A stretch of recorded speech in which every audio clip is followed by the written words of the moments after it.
Hi, and welcome to Unit 4. This week is going to be the same and different as last week. It's the same in the sense that we're coming back to the basic concepts in transpersonal psychology, that is non-duality and ego transcendence, or sometimes called self-transcendence. But different in that we're looking at it through a specific lens of eco-psychology. So this week we might think of it as the intersection of nature, psyche, and spirit, or transpersonal eco-psychology. I've had a lot of chances to introduce transpersonal psychology to people over the years, to people who are new to the concept or the area, the field of transpersonal psychology, and who are also even a bit skeptical about discussions of spirituality. Skeptical or cautious, I would say. And I found that one of the best ways to introduce transpersonal psychology is by reference to nature-based spiritual experiences, or peak experiences in nature.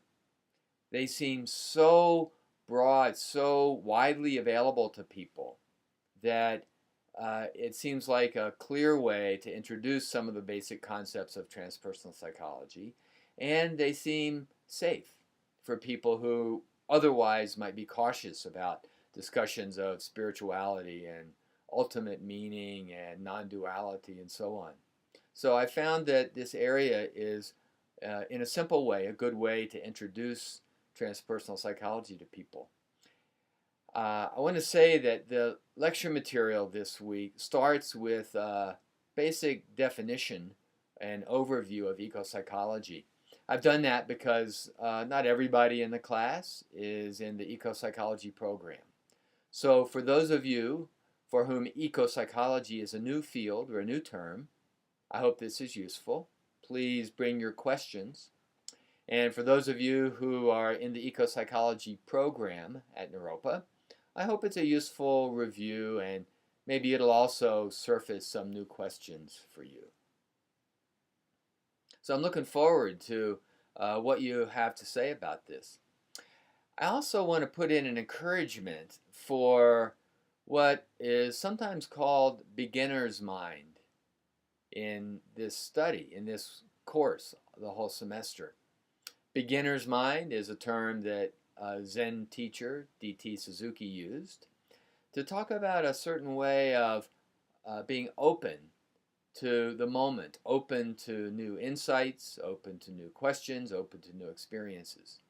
The opposite of beginner's mind is going into a discussion or going into an experience, into a moment, with preconceptions about what's going to happen or what should happen. So beginner's mind is the openness to really encounter each moment and new material like this course in a fresh way, to see what there is to be learned here. Beginner's mind is not naive mind, but it is an open mind. There's a similar concept that Keats used. He called it negative capability. That is, the capacity or the ability to hold an open space, which also allows us to come in a fresh way to the moment, or in the context of this course, to come to this material in a fresh way. So I want to encourage negative capability and beginner's mind as we move into this material. Even if it's material that on the surface is familiar to you, I hope you'll find something here that's new and fresh, that engages you. There may be new insights, there may be new questions, and the key to finding this freshness is what we could call a negative capability or beginner's mind. So I look forward to being online with you. Also, I'll just remind you about the contemplative practice that we're doing in the course. If you have any questions about those contemplative practices, please bring them into the discussion or into the office. Either place is okay. So, look forward to seeing you online. Bye for now.